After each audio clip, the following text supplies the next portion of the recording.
Ona Askofu Mapinduzi, karibu. Nashukuru sana Lugemalila. Ndugu zangu niwasalimie. Tumepata taarifa umefungiwa bwana, kanisa lako limefungwa. Imetusikitisha sana, pole sana. Ndo mapambano haya.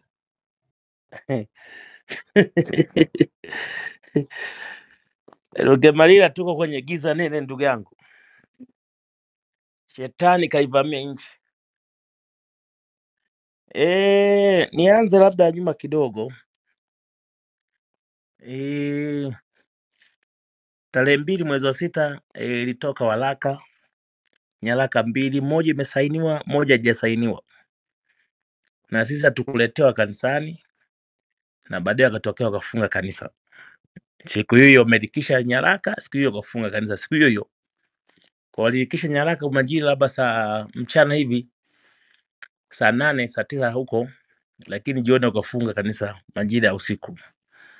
Sasa tulikuwa na nafasi nzuri ya kujiorganize na kuwasiliana na waumini wetu, hasa kuambia nini kimetokea, na tumekuwa kimya, lakini ukimya wetu tulikuwa tunamwomba Mungu kwanza, lakini cha pili tulikuwa tuna tumia mlango wa sheria kwa kumhaya wakili msomi Kibatala afanye kazi hiyo ya kufuatilia mambo ya mahakamani. Kwa hiyo tumekuwa na subira kidogo, tukiamini pengine uzopata haki kwenye maeneo mawili makubwa. Moja, ile barua ya mtandaoni ambayo sasa tujaipokea ilitaka angalau tukate rufaa kwa waziri husika wa mambo ya ndani, ambaye hiyo jamii jumuiya ya jamii inayosajili jumuiya za kiraia iko chini yake ndani ya siku 21. Kwa hiyo tukakata rufaa, lakini tumaini la pili ilikuwa kutoka mahakamani, kwa sababu tulijua kama waziri ana maelekezo, anaweza kukaa muda mrefu bila kujibu barua yetu na sheria imfungi. Twende mahakamani kuweka zuio kwa ajili ya jambo hili. Kwa hiyo matumaini yakawepo. Siku ya Alhamisi serikali kama pingamizi, Ijumaa ikatupiliwa mbali. Basi tukaahidiwa Jumanne waziri akachomeka barua akawapa mawakili wa serikali wakaweka barua kwenye website ya mahakama, kwa maana ya kusema kwamba waziri ametoa majibu. Kwa hiyo hakimu akawa kama amefungwa kwamba asitoe hukumu ya kutoa ruling, kwa maana ya kusema kwamba kanisa lifunguliwe. Basi wakapanga itakuwa siku ya Ijumaa ambayo ilikuwa ndio jana, na wakasema kwamba sahihi si haitakuwa tena online, mje physical kabisa, mawakili wa serikali na mawakili wa upande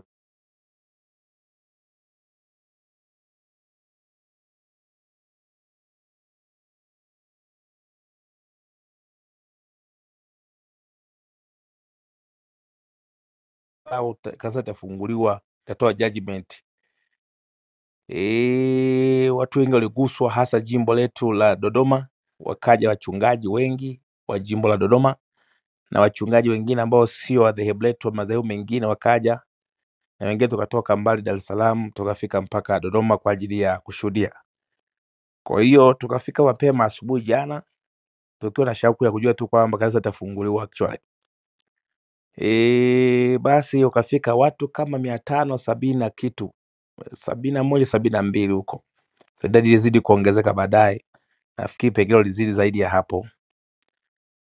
Kwa hiyo tukaingia kwenye ukumbi wa kwanza ukashona, ukumbi wa pili ukashona, ikashindikana. Basi wakili wetu akamwomba jaji mhusika wa mahakama kuu ya Dodoma kwamba angalau basi tuunge kwa njia ya television, waweke TV. Wakaweka TV vyumba kama 3, lakini ikashindikana kuunganisha. Sijajua ni kwa nini. Sisi tukaletwa basi maaskofu 5 kwenda chemba pamoja na mawakili wetu na mawakili wa serikali kwenye chumba kidogo, tukaenda kusikiliza hiyo kesi na kwendaje. Upande wa mawakili wa serikali walikuwa mawakili watatu, lakini wakiwa na mwakilishi wa taasisi za kiraia na mwingine mwakilishi wa IGP, kwa sababu washtakiwa ni taasisi za kiraia zenyewe, mwanasheria mkuu wa serikali pamoja na IGP kama mhusika wa polisi waliofunga kanisa wenyewe. Sasa wakaeleza namna ambavyo wanataka wao kwenye hiyo hukumu. Jaji akamwambia, mnataka hukumu isomwe isisomwe? Mwisho wa siku akubali kwamba hukumu isomwe. Kwa hiyo hukumu ikasomwa na jaji. Hukumu ilivyosomwa, in summary, ikaonyesha wazi kwamba hawezi kufungulia kanisa au kuweka zuio la kanisa lisifungwe, wakati zuio lenyewe hata kanisa lenyewe hamjapewa. Sasa kama zuio lenyewe kwa mwanzo limefungwa, kwani mmeletewa? Mmeshapewa? Hamjapewa. Sasa mimi naweza kuzuia kanisa ambalo hata nyinyi hamjapewa?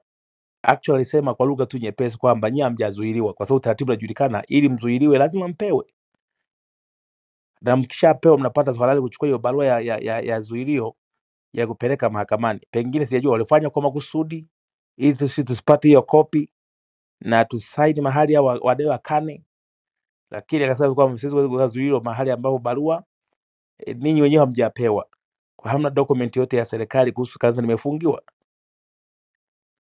Anyway, tukajiridhisha. Lakini kabla hapo kwa maana ya siku ya Jumanne tulipata hiyo barua ya waziri wa mambo ya ndani Bashungwa.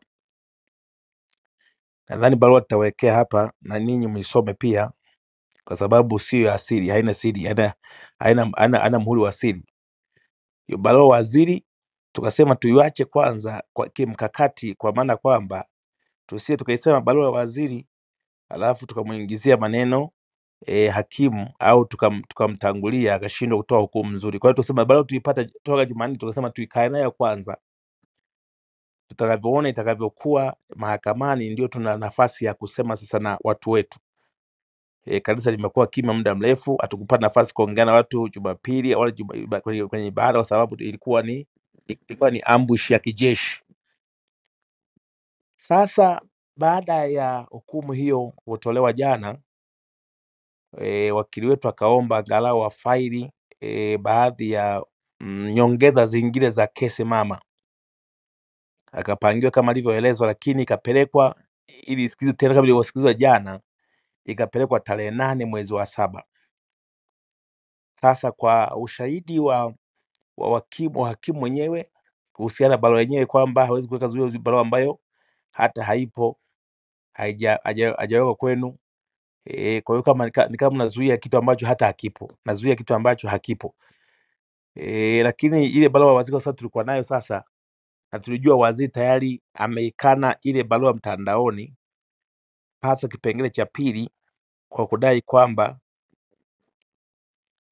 kwamba hiyo barua naomba niwasomee.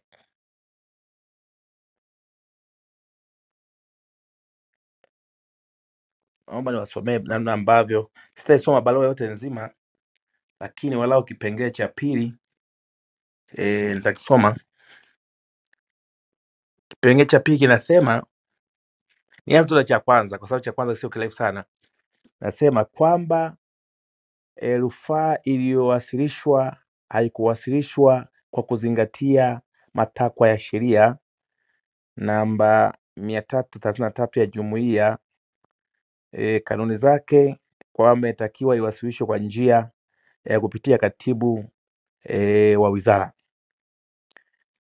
Lakini kipengele cha pili kinasema kwamba barua inayodaiwa kuwa ndiyo msingi wa rufaa ni barua ambayo sio halali. Waziri anasema hivyo, msingi wa rufaa ni barua ambayo sio halali na haitambuliki na wizara, hasa kwa kuzingatia kuwa barua hiyo haijasainiwa na msajili wa jumuiya za kiraia. Hivyo ni dhahiri kuwa barua hiyo inakosa uhalali na nguvu ya kisheria kuitwa maamuzi yanayopaswa kukatiwa rufaa chini ya sheria ya jumuiya sura 337. Hivyo kunifanya nishindwe kuendelea na rufaa yako. Sambamba na hilo, barua hiyo inaeleza wazi kuwa kanisa lililofutiwa usajili ni kanisa la Glory of Christ Church. Wakati mleta rufaa ni Glory of Christ Tanzania Church. Waziri tayari akawa ameikana barua hiyo ambayo ilisambaa mtandaoni kwamba haihusiana na sisi kanisa la Glory of Christ Tanzania Church ambao tumekata rufaa, tumefungiwa kanisa. Kwa tafasiri nyingine, kama wasingekuwa polisi kanisani, waziri alikuwa na maanisha endelee kusali. Unaona? Lakini pamoja na hayo yote ambayo waziri aliandika, Kibatali mjibu yote. Akamjibu mojawapo ya jibu la kusema kwamba barua haitambuliki kwa sababu hajasainiwa na msajili wa vyama vya jumuiya za kiraia na jina lake sio hilo. Kibatali mjibu kwa barua pia kumwambia kwamba hiyo barua hiyo ambayo uitambui ndiyo akina Mlilo, ndiyo huyo RPC wa Mbeya wameitumia kufunga makanisa. Kama unasema kwamba barua hiyo huitambui, unaweka mashakani polisi hao ambao wametumia barua hiyo, na bahati nzuri polisi watokea kwenye wizara yako hiyo hiyo.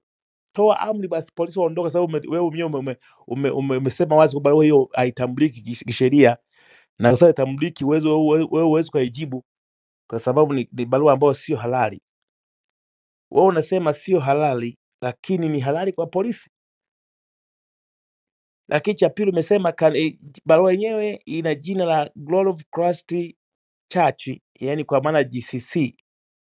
Lakini sisi tuliokuja kwa kukata rufaa sio GCC. Sisi ni Glory of Christ Tanzania Church kwa mujibu wa usajili wetu. Usajili wa kanisa ulifanyika, naomba niangalie hapa.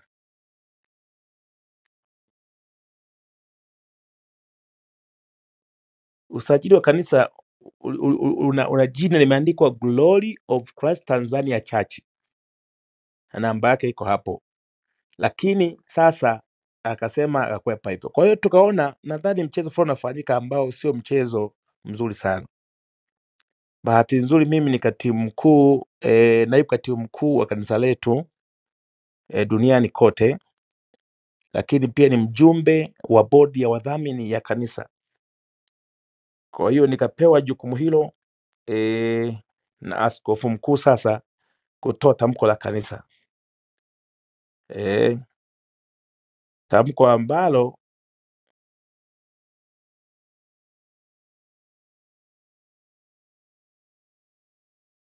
kanisa ambalo limekuwa likizo ndani ya wiki 2 bila kusali. Tukaona mchezo huu basi, nadhani polisi watakuwa wamekosea jina, badala kwenda GCC wamekwenda GCTC.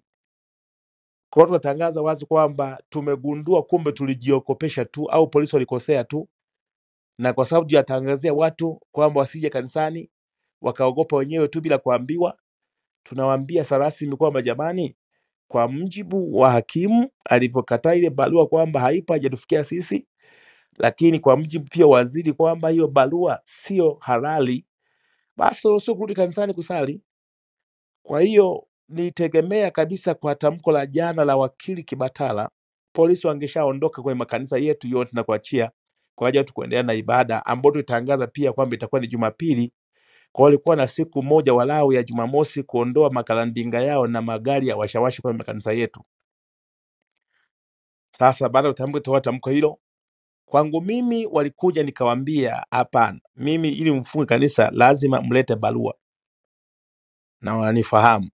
Sasa kwa hiyo nadhani kwa sababu nilikuwa safarini sikuwepo, wakaja asubuhi wakaanza kufunga utepe, wakaambia watu wote watoke nje.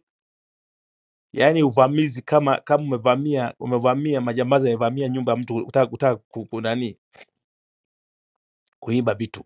Wakafunga utepe. Kwangu kuna mlango tu mkubwa wa kioo. Walidhani nafikiri mlango umefungwa, wakamwomba mshirika wetu wa jirani, wakambembeleza sana afungue mlango aingie ndani, wakiamini mlango umefungwa, lakini mlango ulikuwa umesharudishwa. Kwa hiyo baada ya mlango hajafungwa, sukumeni tu, ukisukuma unafunguka. Nasukuma mlango ufunguka, wakaingia ndani. Wakahimiza watu wote watoke nje. Kulikuwa na watoto leo Jumamosi, watoto wanakuja kanisani kwa ajili ya kujifunza, wameshakaa kanisani tayari na walimu wao wanawafundisha, madarasa yao yanashaanza, watoto wa Saturday school. Wakaambiwa watoke nje na walimu wao wote. Kwa hiyo wakatoka nje, mlango ukafungwa utepe, wakazungushia paa kwa mbele huku. Haikutosha, wakatafuta paka ngazi, wakapanda ngazi. Unaona picha fulani, wamepanda ngazi, wanafunga utepe paka juu, tafikiri mtu atataruka juu. Wakafunga paka utepe paka juu, na kabaki askari wengi tu hapo, wengine wamevaa kiraia. Alikuja magari kama magari 7 asubuhi. Kwa hiyo maelezo, hawatoi maelezo ya kutosha, kwa nini wamefunga, kwa nini hawakufunga before. Nikajua tu ni kwamba kwa sababu jana mimi niliongea, ni tabia ile ya kwamba huyu anaongea nani, kanisa lake liko wapi. Ni kama tabia tu ya kuwafanya kila mtu asiongee, kila mtu abubu. Na hapo niamini kwa kutonifungia nitanyamaza kimya. Sasa mimi nasema hapana, haiwezekani. Tunapigania kanisa letu lote kwa pamoja, sio wa kitu tawi moja tu mahali pamoja, wakati tumeshafunga sehemu zingine zote, kasoro tu Kibaha peke yake. Kwa hiyo nikawa nashangaa kwamba ni nini kilichowafanya wasifunge ndani ya wiki 2, kimewafanya wafunge leo. Ni kwa sababu tu nimetoa tamko hilo la kuruhusu watu waje wasali, na tamko liko wazi na ushahidi wa barua ya wakili ya waziri, na ushahidi kweli wa barua yenyewe ile ambayo ilienda hewani haijasainiwa. Mimi nafikiri wengi mliona mtandaoni, na mimi nayo hapa, haijasainiwa kama alivyosema waziri kweli. Lakini pia hiyo barua yenyewe ina maandishi hayo ya Glory of Christ Church, imeandikwa kufungwa kwa shughuli za kanisa la Glory of Christ Church. Ukisoma huko chini sehemu ya saini, haijasainiwa kabisa. Anaitwa tu nani, Emmanuel Kihampa, lakini hajasainiwa hiyo barua hiyo. Kwa hiyo ule uhalali ukakosekana. Lakini utaratibu wa kanisa letu tangu lisajiliwe, usajili ni rasmi, na utaratibu wa kanisa letu tulivyoandika katiba yetu sisi tulipitisha baadhi ya mambo mengine ambayo sio kweli kufanya. Kwa mfano kama miradi ya kijamii, hospitali, mashule, vyuo vya Biblia. Sasa vyote hivyo vina wafanyakazi, vina wahudumu, vinawahudumiwa pia. Kufungwa kwa ghafla ilileta taharuki kubwa sana na sitofahamu kubwa, kwamba wamezuia kusali Ubungo, wamezuia kote. Je, na hizo zimezuiliwa na zinakaa chini ya himaya nani? Hata navyozuia kanisa hilo, wanafunga utepe. Wanapozuia hapo, wamefanya makabidhiano. Siku zuio limeondolewa, wakaondoka, watakabidhi vitu vile vile ambavyo sisi walivikuta. Kwa sababu kama mnavamia hivyo, haujakabidhiana, mwisho wa siku ni kuiba vitu vya watu. Kwa sababu kama ilipokuwa ghafla, watu wana iPad, wana kompyuta, wana keyboard, wana vitu vingi vya kanisa vingi, tavikuta viko vyote kama walivyokuta hapo. Kwa hiyo ni jambo ambalo kusema kweli ilikuwa ni jambo ambalo halina usawa wote, kwa sababu tumewahi huko nyuma kidogo kutaka kufungiwa pia. Kwa hiyo mambo haya kanisa ikataka kufungiwa, lakini kipindi cha nyuma walifuata procedure zote. Kwanza tulipewa barua ya onyo. Barua ya onyo ni ya wiki 2, siku 14.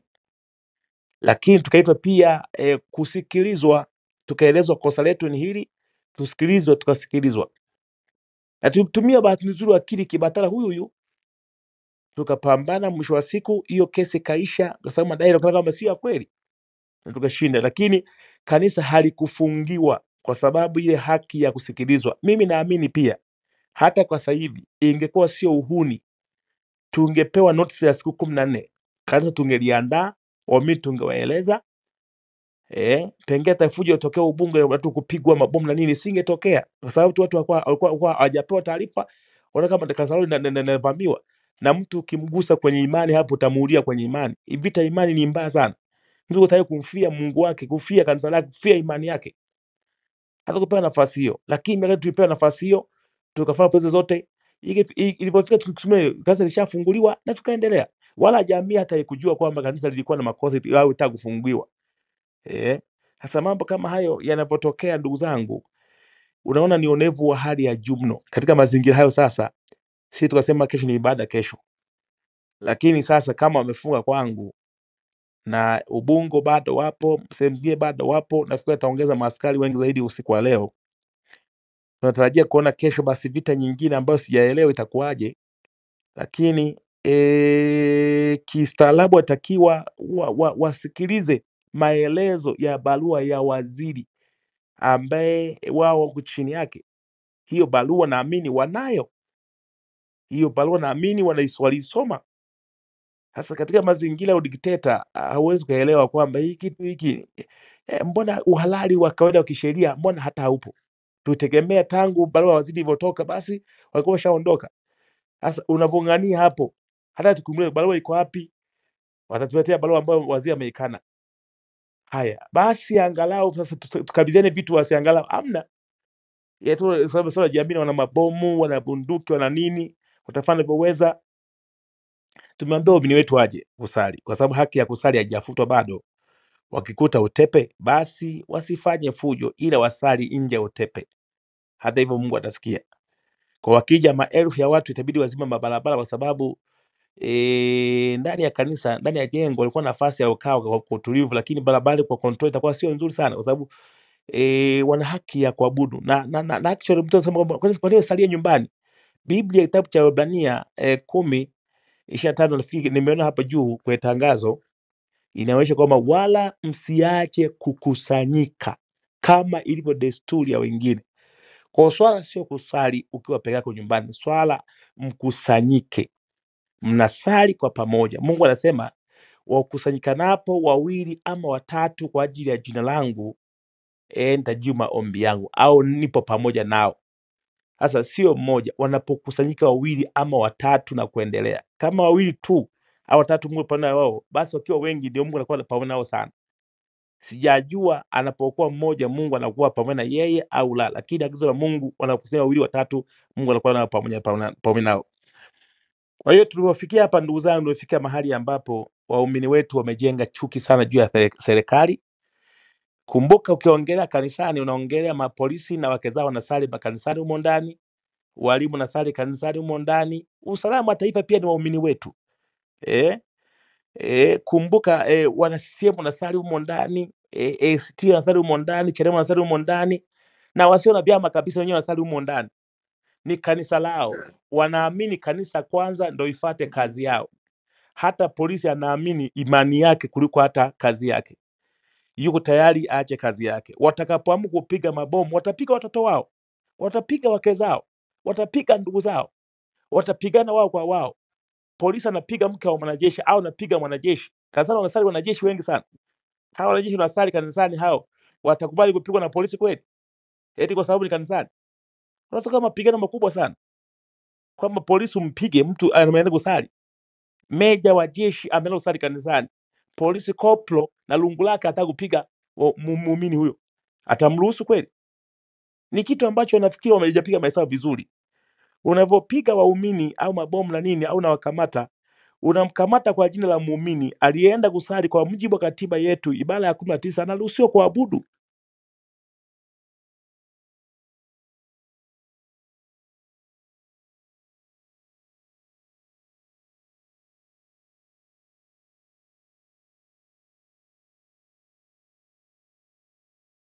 Haya mambo ya imani, ndugu zangu, ni magumu sana. Wanasema serikali, kwa mujibu wa nafio katiba ile ibara ya 3 inasema kwamba serikali haina dini, lakini mtu wake mmoja mmoja ana dini, na kwa sababu ya mtu mmoja mmoja na dini ndio kusema basi serikali, kwa sababu serikali inatokana na watu hao. Kwa mtu mmoja mmoja mwenye dini anaweza serikali, kwa serikali lazima ishirikiane au kuheshimu kuheshimu dini, kwa sababu serikali ni watu. Serikali sio jumba fulani mahali ndio serikali. Serikali ni watu ambao mtumeana na dini. Kwa maneno ya Mwalimu Nyerere alikuwa analenga tu sana kwamba serikali isiegemee dini fulani. Lakini kwa sasa hivi inavyoonekana hivi serikali inataka kuvishwa serikali ya dini sasa. Kama inaanza kufunga makanisa ovyo ovyo tu hivi. Maana serikali pengine labda ni ya Kiislamu. Bila sisi hatujaambiwa. Inaanza kufunga makanisa katika mazingira ya kihuni kabisa. Kwa nyima haki watu kuabudu Jumapili. Watoto wanafukuzwa Sunday school. Watoto hawa wanajenga msingi gani? Wanamuuliza mwalimu anaondoka, anataka nimefungwa na polisi. Kwa nini? Hata maelezo hana. Sasa hatajui kosa nini. Kanisa halijawahi kukosea chochote. Kwa maana labda kuvunja utaratibu wa usajili. Kanisa limesajiliwa na dokumenti zote, lina eneo halali, limejengwa halali. Sasa mnafukuzwa hapo na miliki kanisa lote zima kana kwamba walijenga wao. Ni maumivu mkosa watu wadogo wetu afu wafundishwa tabia mbaya. Kwa hiyo katika mazingira hayo ndugu zangu, nafikiri serikali inataka kujidumukiza kwenye hisia ngumu za watu. Hao Wakristo wakiona kama wanaonewa na serikali ambayo inadai kwamba haina dini, lakini inafungia tu Wakristo na makanisa yao, haifungii misikiti. Ni kutugombanisha sisi Wakristo na Waislamu. Tumeishi miaka mingi sana kwa amani, tukiheshimiana na tukisaidiana bila kubaguana. Maegemeo haya sisemi kwamba serikali sifunge makanisa, inaweza kufanya hivyo kuwepo basi na sababu ya wazi. Ukisema sababu kufunga kanisa la Gwajima eti kwa sababu amekemea utekaji, jamii yote inakushangaa. Kwani hoja ni nini? Hoja aliyosema Gwajima kukemea utekaji, amesema uongo? Amesema kitu ambacho hakipo? Ametoa evidence. Na kama hiyo hoja atoa Askofu Gwajima kwamba ilikuwa ni mashiko sababu kwamba ni mbaya, ni dhambi, ni kosa kubwa, why Askofu Gwajima huyo ambaye ni mbunge, Askofu Gwajima ambaye ni mneki, ni mwanachama wa CCM, kwani wasimshughulikie na kwingine kote kule, wamfukuze wanachama wa CCM ili akose sifa ya kuwa mneki, akose sifa ya kuwa mbunge? Bado ni bunge, hajavunjwa bado. Wanakimbilia tu eneo moja la askofu wake kwa sababu la unyonge, kwa kimbilia kwa waumini. Askofu Gwajima hajakamatwa, ila kanisa limefungiwa. Tusiamini kanisa limekosea nini? Na kanisa liko chini ya bodi ya wadhamini, haliko chini ya askofu. Kanisa hata kama askofu akifariki leo, kanisa haliwezi kupotea. Kanisa itakuwepo kwa sababu na bodi yake na mali zake zote iko chini ya bodi ya wadhamini, ambao hao ndio wamepeleka hata kesi mahakamani. Board of Trustee ndio walioshtaki mahakamani. Ukienda kesi ya mahakamani sio Gwajima versus nani, no, the Board of Trustee versus hiyo ni jumuiya ya mambo ya nani ya kiraia na IGP na wengine. So unaweza kuona kwamba kanisa linafua kihuri katika mazingira ambayo hata mpaka leo ukisema hata umwelezee mtu wa Kibaigwa au mtu wa Mwanza, muumini wa Serengeti au muumini wa Tunduma, umweleze why kanisa linafungwa, maelezo hana. Sasa anajenga tu chuki tu. Maelezo gani? Tuseme sisi basi viongozi wa dini, hata kama tukiamua jana kusema basi kwa waumini wetu kwa mara ya kwanza, tungesema kanisa limefungwa kwa sababu gani? Tasema tu sababu kwa sababu Askofu Gwajima ameongea na kuongea hiyo hoja ya utekaji akiwa madhabahuni. Aliita press conference nje ya kanisa na alisema hakuongea kama askofu wa kanisa la Ufufuo na Uzima, aliongea kama raia wa Tanzania. Why hoja ya kwanza aliyoita kama place aliongelea nje? Alipoongelea nje akajibiwa na bunge, kanisa lilikuwa salama, akajibiwa na rais. Taharuki kao ni kubwa. Alipoenda kanisani kama mhubiri wa kila siku ambaye huwezi kumeditia mahubiri yake, akalazimika kufafanua kwa waumini wake mambo ambayo wamesikia mtandaoni ya Gwajimanization. Magwajima yatupwe, yaachwe nje. Ni ufanuzi tu, lakini hoja mama ilitolewa nje ya kanisa na alijua hilo. Hii hoja mama haijibiwi, wanakimbia kufunga makanisa. Ni kwa tu kwamba hii hoja ya utekaji basi wakubwa wanaijua, yanaanza kupata madhara wengine ambao walikuwa wamenyamaza kwenye hoja ya utekaji. Hata usali sasa kumnyima mtu kupata huduma za kiroho ndani ya wiki 2. Ni kama mtu kumnyima chakula, ni kumuua kiroho. Watu wamezoea kuja ibadani, kuja kuhudumia kiroho, kuja kupata maombi. Kuna wagonjwa wanakuja kaza kuombewa, kuna wenye vifafa, kuna wenye vichaa, kuna wenye mapepo, kuna wenye mizimu kuna watu wanapata faraja, wanapitia magumu kwenye maisha, wanapata faraja, wanapata ushauri kwenye mambo makubwa, wakaribia kujiua, wanapata ushauri kanisani kupitia mahubiri. Counseling ni jambo la muhimu kwa jamii ya kwetu leo, ambayo inafanyika kanisani lakini haifanyiki sasa. Wangapi watajiua? Na mtu akishaamini kanisa moja, kumpeleka kanisa lingine ni ngumu sana, ni process, sio kufunga kanisa lake. Usiwaze kufunga kanisa lake watu watahamia hapa Anglikana au Katoliki au wapi. Hawatahamia. Kama walikuwa haamini, hawaamini tu. Kama anaamini ufufuo tu, wataenda wapi? Ni kiasi gani? Wanachukia kiasi gani? Familia ya askari, mke wake alikuwa anasali kanisani, wanaosali kanisani. Kwa hiyo familia, mke wake anaenda nyumbani, anamwambia mme wangu, yani je, nimefunga kanisa langu? Yani wewe mme wangu ndio muuaji wangu, nataka kanisa langu lifungwe.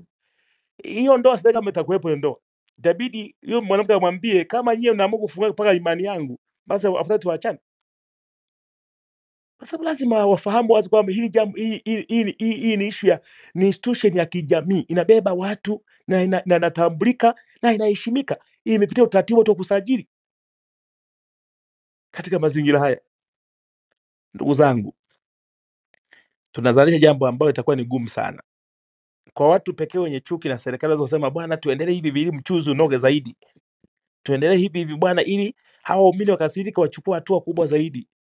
Tuendelee hivi kwa sababu naona walipomaliza vyama vya siasa wamehamia kwenye watu wa dini, na wakigombana watu wa dini, ndugu yangu, kazi ni ngumu sana. Watu wa dini utawakwepea wapi? Watu wa dini actually ndio watu wa serikali. Nani ambaye ana dini yake? Hata rais wa nchi, hata mbunge, lazima ulizo dini yako ni dini gani ili uape kwa Bible. Wanaamini kwenye dini ili kuona ni ukweli, lazima kushikisha Bible au Quran tukufu. Kwa hiyo tunaamini kesho, Mungu akitujalia, tutakuwa na ibada, wengine watakuwa na mwamvuli, wengine watakuwa nje, watakuwa nini. Kwa hiyo lazima msali kwenye jua, wakati jengo mlojenga kwa sadaka za waumini liko pale, nimepigwa tu tepe tu, na polisi wamejaa pale mlangoni, waumini watasali. Kwa hiyo utashuhudia polisi analinda kanisa, mtu asiingie kwenye kivuli au sehemu ambayo haujeshewa mvua. Mke wake yuko pale nje anapigwa jua, wadau wanapigwa jua. Usalama wa taifa, wake zao ni waumini wetu wazuri kabisa, wala ina shida, kwa sababu usalama wa taifa ni kazi kama kazi nyingine ambazo mambo mengine ya kijamii yanaendelea. Wanapata pia huduma za kiroho, wanapata pia kansa na mambo mengine. Wanafanya jambo hili bila kujua kwamba ni kama nyoka anajingata mkia wake mwenyewe na anajipiga mwenyewe. Kanisa utalikwepea wapi? Hata ukifa watakuzika ni hawa watu wa kanisa. Siku rais anaapishwa, lazima viongozi wa kanisa wawepo. Sasa hii kitu hii nadhani imekaa vibaya sana. Katika mazingira ya watu makini wasingegusa mambo ya imani, wangeacha watu wapate haki yako usali. Kama kiongozi mmoja amekosea, basi wadini na kiongozi huyo mmoja. Jana mimi nitoa mfano mmoja kwamba paroko mmoja wa kigango cha Itilima kule Simiyu ameongea maneno pengine sio mazuri, ambayo hayatakiwi labda na watawala. Je, huyo paroko asababishe Katoliki yote nzima ifungwe nchi nzima? Inawezekana. Wai leo Askofu Gwajima ameongea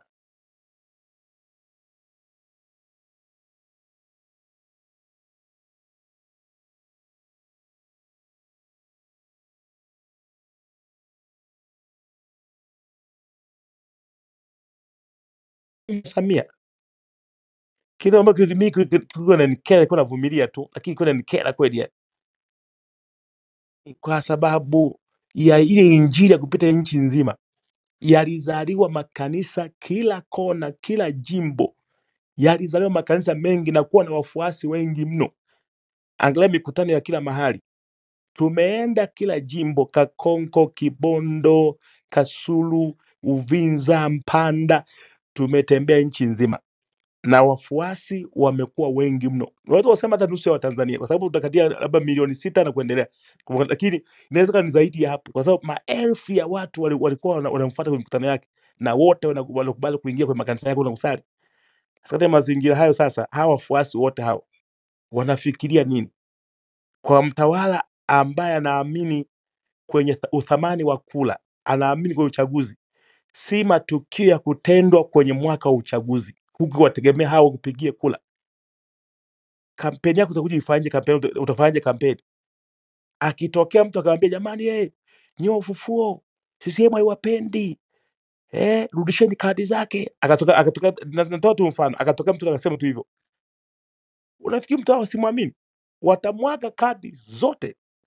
Sasa bahati nzuri ni kwamba usiwaze kwamba hao na CCM au ufufuo wao ni Chadema au ufufuo wengi ni wenye viti wa vitongoji, wengine wenye viti wa vijiji, wengine watendaji, wengine madiwani. Mbunge tuko naye mmoja, lakini madiwani wako wengi mno wa CCM, vitongoji wengi mno wa CCM. Sasa katika mazingira hayo tunasema nyoka anaanza kujingata mwenyewe. Sasa wakiamua kasirika kwamba yani kumbe chama hiki kinafunga mpaka serikali ya chama hiki mmefunga mpaka ingepa mambo ya imani yetu. Imani ilikuwepo. Samahani askofu, hivi kwa mtazamo wako wewe, hao waumini ambao ni wanachama wa vyama vya siasa labda CCM au Chadema, unadhani wao kitu gani kinakuja kwanza mbele yao, chama chao au dini yao? Cha kwanza ni dini yao. Mtu ana imani kuliko chama. Chama kinaweza kuja ikaondoka, lakini dini ya mtu mpaka kufa na hawezi kuiasi. Ukimwambia achague kati ya dini na chama, anachagua dini haraka sana. Chama takataka mbele za Mwenyezi Mungu, chama takataka. Mavyama ni yaweza kushabiki tu, na kwa dini kuna wengine washabiki wa Yanga, washabiki wa Simba, na dini bahati nzuri imefanikiwa sana kwa maintain watu wote na kuwaweka kwenye lengo moja. Wanapokuwa kanisani, wamekaa kanisani hapo mwana Simba na Yanga wanaweza kukaa pamoja, CCM na Chadema wanaweza kukaa pamoja. Kama nakumbuka vizuri, kulikuwa na maadhimisho fulani ya Katoliki, nafikiri kwa mara ya kwanza walikaa Nchimbi na Mnyika wakiwa makatibu wakuu wa vyama pamoja na Lissu, kwa sababu wote ni Wakatoliki, walikaa pamoja. Huyu Padre Kitima akawatambulisha vizuri sana, kwa sababu walienda pale sio kwa niaba ya vyama vyao, walienda kwa niaba ya kanisa lao, na ni Wakatoliki, wakapata uhalali huo. Na wao hata ukimwambia leo Nchimbi, umwambie leo Lissu, anaweza kuacha Chadema lakini hawezi kuacha Ukatoliki. Anaweza kuacha CCM Nchimbi, kuacha Ukatoliki hata ufanyeje. Shukuru, umenigusia jambo moja la muhimu sana. Adui wa kanisa hajawahi kuwa serikali wala chama cha siasa. Adui wa kanisa ni shetani, anajulikana. Kwa yeyote ambaye anaweza kuamua kuwa adui wa kanisa, kulifunga kanisa, actually atakuwa amevaa cheo cha shetani. Kwa hiyo nikisema kwamba serikali imeamua kuwa shetani, na maana tu nzuri kwamba mwenye uwezo kuchukia kanisa ni shetani peke yake, ambaye yeye shetani huyo hawezi kuwa sehemu ya kanisa, na angependa kanisa lifungwe. Lakini hakuna kiongozi yeyote wa serikali angependa kanisa lifungwe. Angependa makanisa yaongezeke, misikiti iongezeke, angependa, kwa sababu makanisa na misikiti yale ambayo serikali inayakataza ndio haya ambayo pia nakataza kanisani. Serikali inasema usiibe, kanisa linasema msiibe. Serikali inasema msiue, kanisa linasema msiue. Actually kanisa limesaidia watu wengi wasiende jela au wasiende magerezani, na watu wengi hawezi kuua, sio kwa sababu wanaogopa serikali, wanamwogopa Mwenyezi Mungu. Ingekuwa tungeacha tu serikali peke yake tu, kuna watu wengi wangeua bila kuogopa serikali, lakini sasa mtu anajua nikiwa hapa naenda motoni bwana, na muogopa Mwenyezi Mungu. Kwa hiyo hii inaofanya vita na kanisa, ukitafakari kwa undani, ni shetani aliyevaa sura ya serikali, ni shetani aliyevaa sura ya binadamu.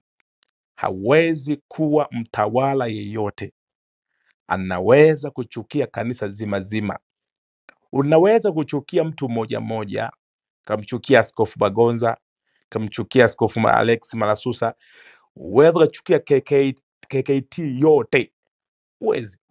Unaweza kumchukia shehe mmoja, kachukia hivi, lakini uweza kuchukia misikiti yote. Ingekuwa leo Shehe Ponda au shehe fulani amefanya kosa, leo tumesikia tu Shehe Ponda amehamia ACT Wazalendo na ameungana na Askofu Gwajima kutetea mambo ya utekaji. Je, misikiti yote iliyo chini ya shule ya maimamu inafungwa kesho?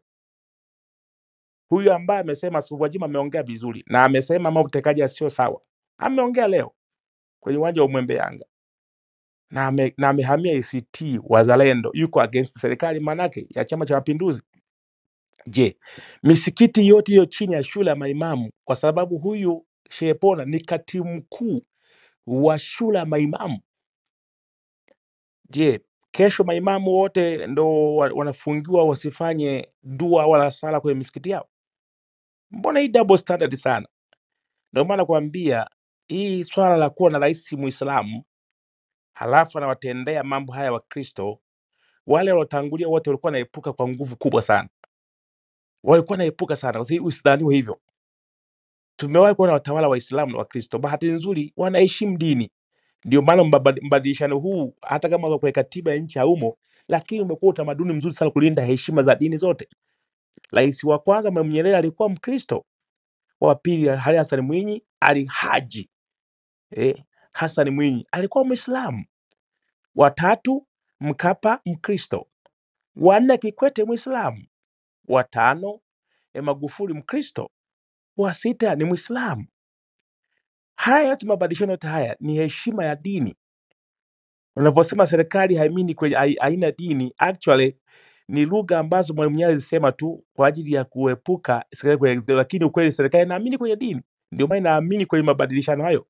Hata sasa hivi baada Mama Samia Suluhu Hassan hapa, atakayefuata atakuwa ni Mkristo. Haijalishi kuna Muislamu mwingine mzuri kiasi gani anafaa kuwa rais, analazimika aachwe kwa sababu tu sio awamu ya Waislamu, ni awamu ya Wakristo. Wote kumbeba Mkristo mmoja maamuma, hata kama afai kwa sababu amequalify kwa sababu ya dini yake. Sasa katika mazingira hayo, kwa utawala wa rais ambaye ni Muislamu, halafu tukaanza kuona mambo kama haya, kaanza kuleta uvumi mkubwa, kufunga kanisa la Gwajima.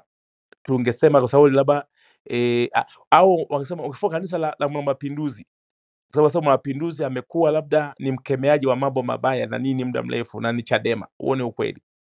Lakini kufunga kanisa hata la Askofu Gwajima na usalimi la Ubungo, hapo la Ubungo ni mwana CCM mwenzao, unaelewa? Sasa unawaza kwamba yani mpaka mtu wa kweli mnafanya hivyo. Je, kwa wengine ambao ni wapinzani sasa la Bagonza liko salama kiasi gani? Huo msikiti wa Shehe Ponda utakuwa salama kiasi gani? Kwa watu ambao ni wakosaji wakubwa kabisa, itakuwaje? Makanisa kinambarikiwa, itakuwaje makanisa ya wachungaji wa Sabato ambao juzi wenyewe wamekemea utekaji?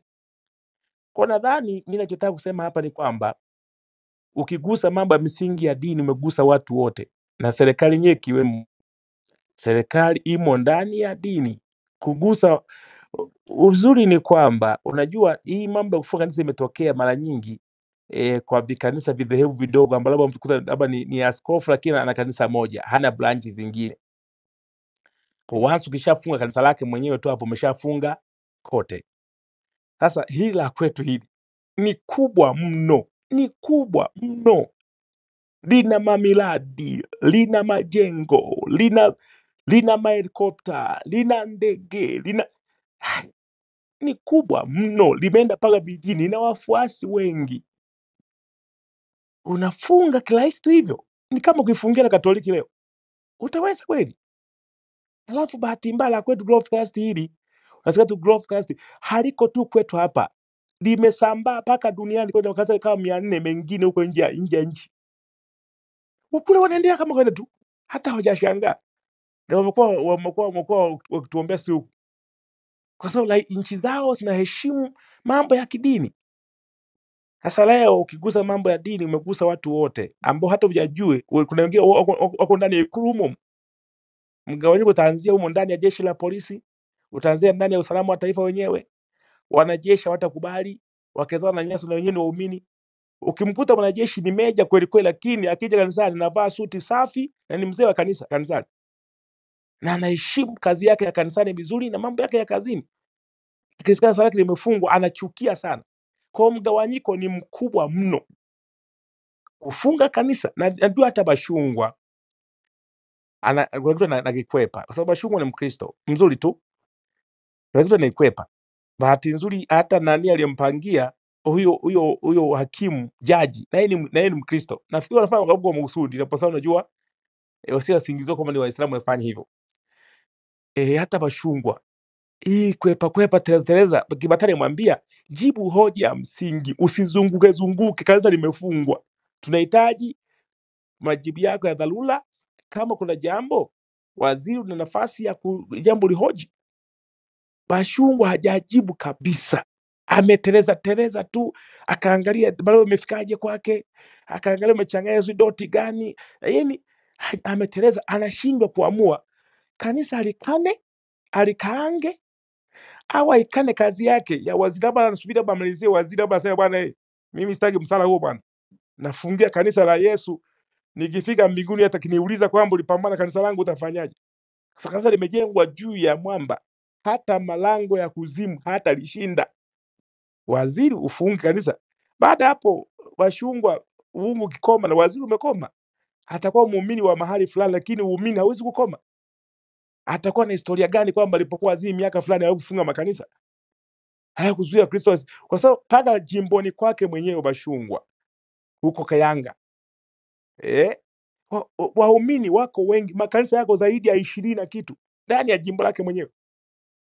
Au waumini wanamuelewaje akifunga? Anasema bwana, nimejibu bwana, afunga kama livyo, hawezi, anakwepa. Hata hakimu amekwepa. Yaani inakuwa ni kama mtu anawaza nikange serikali, niwakane. Kwa hiyo hii itaendelea kuwa hivyo hata kwa polisi wenyewe, hata kwa wengine, kwa sababu ni issue tu ya komandi. Lakini ukweli ni kwamba naamini hata Mlilo mwenyewe ndani ya moyo wake mwenyewe hii jambo asingelipenda hata kidogo. Unavyowapiga waumini kanisani, unapiga wengine wagonjwa, wengine kuja wana mapepo. Siku wamekamata Ubungo pale, wamkamata binti moja kichaa, wakamweka sero bwana, hata ajielewi, amkeleka sana nduzae waombewe. Wamkamata Masai mmoja mgonjwa, mlemavu, wakaweka inaumiza sana. Kwa hiyo nataka kusema tu wazi kwamba tusubiri kesho tuone, je, hawa watu wameamua kupiga wake zao, wameamua kupiga watoto wao? Tumeambia waumini wetu waende kanisani, wasiende na mawe wala wasifanye fujo, waende kusali. Sasa lengo ni kusali, lengo sio kupambana, sio kwenda kwenye vita, na vita vyao ni vya kiroho sana, sasa sio vya kimwili. Waende kusali. Wamekuta kanisa kuna utepe, wasiukate utepe, wasije kupigwa nani, bado wapate nafasi kwenye kona moja ya kanisa pembeni, kwa sababu kanisa pia inakuwa na uwanja mkubwa pembeni mwa uwanja wake, kwenye kona fulani, wakusanye pamoja, washikane mikono, wasali, wamombe Mungu wao, waabudu, wasikie neno la Mungu ambao walipata muda mrefu, watakuwa na kiu. Ukimaliza waende nyumbani kwa amani, na watafanya hivyo siku zote. Hii ya kusubiria eti mpaka tarehe 8 watu waabudu, tarehe 8 mwezi wa 7 wakipiga tarehe 10 mwezi wa 10, hujui kwamba watu yani hata msaidia wamefungua kwa hati ya dharura, lakini sio dharura hiyo tena, sio dharura hiyo, ni kama hati ya mgonjwa, kwamba huyu ni afikishwe emergency, anahitaji huduma ya haraka kuliko wagonjwa wengine wa kawaida. Unapiga tarehe 8, tarehe ngapi? Tarehe 10, tarehe 20, mwisho wa siku nini? Kwa hiyo mimi niseme tu wazi kwamba ndugu zangu, haya mambo yanaumiza sana. Hata si humu ndani ya Sauti ya Tanzania, humu ndani hatujawahi kutengana kwa misingi ya kidini. Mimi nina rafiki yangu, ndugu yangu, baba yangu, Dr. Slaa ni Mkatoliki mzuri tu, ingana mshawishi kidogo aje kanisani kwetu, na anakuja kujenga mara moja, lakini tulikutana pamoja, tuongelee mambo ya udini, Ukatoliki wa nini. Tunakaa kama rafiki wapambanaji na nini, tunaheshimiana sana. Mimi na marafiki zangu wengine wengi Waislamu sana, kwenye mambo ya haki na mambo ya msingi tunaungana pamoja, hatubaguani. Ukiingia ubaguzi mwingine kama utakuwa ni hali mbaya sana. Askofu samani bwana, hapo. Askofu samani, kuna kitu kimoja hichi ni kitu ambacho mimi nakifikiria tu, lakini nitawaomba mamodereta wenzangu na baadhi ya marafiki zangu ambao wako Sauti ya Tanzania nitapeleka wazo langu kama atalikubalia. Kesho mkifanya misa, sisi Sauti ya Tanzania, kwa sababu tunaamini sana katika mabadiliko na katika watu wote wanaoweka fito zao au matofali yao katika hizi jitihada za mabadiliko, tuchangie kanisa, tutoe sadaka kanisani kama vile waumini wengine wanavyotoa. Hatutashiriki kwenye misa, lakini mimi binafsi ningependa kutoa sadaka, na nitakonvince watu wengine watoe sadaka, mwenye 1000, mwenye 500, mwenye 200, ili kuonyesha tunaunga mkono vitu kama hivi, kwa sababu imani sio kiroho tu, tunaishi hapa duniani pia. Matendo yetu, kwa sababu tunahitaji maji, tunahitaji amani, tunahitaji utulivu, tunahitaji maisha pia. Tusifanye dini